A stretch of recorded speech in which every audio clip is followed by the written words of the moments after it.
Bonsoir à tous, merci de préférer BB24. Voici les grandes articulations de cette édition.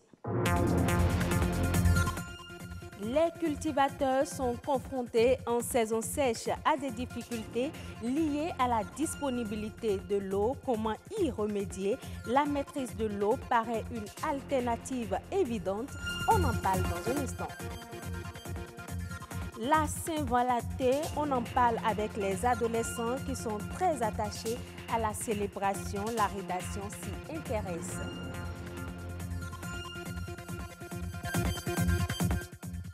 À suivre également les appréciations des différentes confessions religieuses sur la célébration de cette fête dite de l'amour.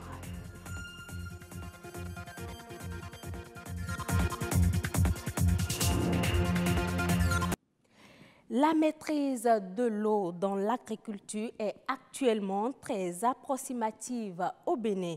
Il existe peu de barrages et d'aménagements hydro-agricoles malgré les grandes compétences dont regorge le Bénin dans le domaine. Les cultivateurs font souvent face à un manque d'eau en saison sèche. Comment arrivent-ils à surmonter cette difficulté? Élément de réponse dans ce reportage de Destonia Bigot et Estelle Pazou. L'adaptation aux conséquences des changements climatiques constitue un enjeu majeur, surtout en ce qui concerne la maîtrise de l'eau dans le domaine agricole. La gestion des eaux de pluie est aujourd'hui une nécessité pour assurer une bonne productivité. Ici, sur ce site de maraîchage, les maraîchers creusent des puits et des forages pour leurs besoins en eau. Au temps de la pluie, nous ne stockons pas l'eau quelque part. Mais ce que nous avons est que nous avons deux méthodes de stockage de l'eau, sinon deux méthodes de travail qui nous permettent à faire l'arrosage à nos cultures. Il y a les puits que nous avons faits, il y a les forages que nous avons faits. Pendant la saison sèche, il y a nos forages, il y a nos puits qui tarissent, mais à l'aide des techniciens qui sont sur le terrain, ils nous aident à ce que nous essayons d'arroser nos cultures pendant la saison sèche. Et aussi, il faut beaucoup arroser pendant la saison sèche, tel que la laitue, il faut arroser 3-4 fois. Fatigués de se battre seuls, les producteurs interpellent les autorités compétentes. Je demande à nos autorités de penser à nous, de nous aider. La machine, tout le monde n'a pas les moyens de payer les machines. C'est à l'aide des arrosoirs qu'ils arrosent, qui est une méthode très archaïque, difficile à arroser. Selon le magazine Essor des organisations de décembre 2017, l'agriculture mobilise au Bénin 110% des personnes en âge de travailler et fournit 33% du produit intérieur brut. Des chiffres qui montrent à suffisance qu'il serait opportun de régler les problèmes liés à l'eau pour le plein essor de l'agriculture. La Saint-Valentin fait partie des fêtes les plus médiatisées. Elle suscite intérêt et curiosité auprès de toutes les couches de la population. Ces impacts se font également ressentir dans le rang des adolescents, particulièrement en milieu scolaire. Rodrigue Blondoumet et Jennifer Sachivi ont parcouru quelques lycées et collèges. Suivez plutôt. Ils constituent une frange importante de la population et sont beaucoup plus au cœur des nouvelles méthodes de communication. Pour les lycéens, la Saint-Valentin n'est pas un sujet tabou. Mais entre l'image renvoyée par les médias et la perception de leur entourage à l'endroit de cette fête, ils choisissent ou non de la prendre en compte. Ce n'est pas une fête en tant que telle. C'est juste que beaucoup en profitent pour faire leur commerce. Ils en profitent pour organiser des soirées et puis on sait tout ce qui se passe dans une soirée.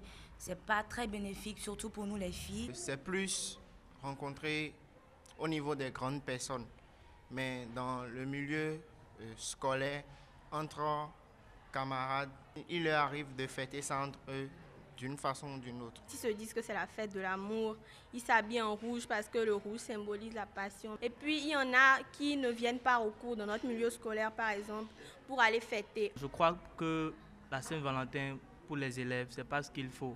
Pourtant, bon nombre d'entre eux entendent célébrer le 14 février comme il se doit. Et pour cela, pas question de lésiner sur les moyens. J'ai vu des apprenants qui se cotisent, qui organisent la tontine pour pouvoir juste offrir à leur amoureux entre griffes le cadeau. Et puis il y a une certaine fièvre que l'on note dans l'organisation de cette fête-là. Et le jour de la fête, même quand vous venez dans le collège, vous allez voir des élèves qui sont habillés en rouge. Il y en a qui viennent avec des gâteaux qu'ils partagent à 10 heures. Donc pour eux, c'est une fête qui ne doit pas passer inaperçue. Je me rappelle une année ici, il y a des élèves qui sont venus le jour-là en pullover par-dessus rouge. Non, c'est au portail qu'on leur a refusé l'accès. Parce que lorsqu'il y a ça, c'est que toute l'école est braquée sur ça. Donc aujourd'hui, c'est Saint-Valentin et les cours ne se déroulent pas normalement. Plusieurs facteurs conditionnent l'attachement de certains lycéens à la fête de la Saint-Valentin. L'environnement immédiat y est pour beaucoup. Quand vous êtes dans une classe et que vos copines préparent cette fête-là et que vous n'avez pas les moyens de préparer la même fête, on est frustré. Vous vous sentez marginalisé. Donc pour cela, on s'arrange pour trouver les moyens. Mais ce n'est pas une pratique ancrée dans nos mœurs sociales en Afrique. C'est importé et beaucoup de personnes n'y voient pas cela d'un bon œil. Mais comme les enfants sont tout le temps devant la télé, l'environnement nous conditionne. Donc les enfants, ils ont envie de faire comme les autres sans réellement savoir Saint-Valentin, ça veut dire quoi. Les enfants aujourd'hui s'accrochent à des choses qui ne les avantagent pas souvent parce qu'ils sont innocents, ils sont ignorants de tout. Il y a des parents aussi, ils font les amoureux à la maison. Les enfants vont voir tout ça là en rouge parce que papa et maman, on va Saint-Valentin. Les enfants sont influencés par tout ça. Pour éviter des déviances, un recadrage s'impose donc. Il est vrai qu'il y a plus de sujets tabous aujourd'hui, mais nous avons le devoir quand même de protéger les enfants parce qu'ils sont à l'école. Mais nous avons également un devoir en tant que parents, et j'exhorte les parents d'élèves à pouvoir canaliser tout cela. Il y a des enfants qui disent qu'ils aiment vraiment, qui ne mangent pas. Parce que quand dans la journée, ils ont un petit problème avec leur petit ami, au coup, vous sentez en même temps que l'enfant ne se donne pas. Qu'est-ce que tu as? C'est mon copain qui m'a écrit hier, il m'a dit de sales mots, donc je ne disais pas ça. Ça veut dire que l'éducation doit commencer à la maison. Les parents doivent pouvoir dire aux enfants quel risque il y a en disant qu'à l'âge de 14 ans, j'ai un ami, à l'âge de 14 ans, j'ai un copain, on veut faire Saint-Valentin. Initialement associée à la religion chrétienne, la Saint-Valentin est devenue une fête commerciale au milieu du 19e siècle avec la vente des cadeaux et des cartes de vœux. La Saint-Valentin est considérée dans de nombreux pays comme la fête des amoureux. Les couples en profitent pour s'échanger des mots doux et des cadeaux en signe d'amour. La Saint-Valentin a-t-elle une source religieuse? Quelle en est l'appréciation des confessions religieuses? Anthony Alaka et Marcel Gbetoro ont recueilli les appréciations de quelques leaders religieux. Souvent on dit que c'est la fête de l'amour. Dieu est amour.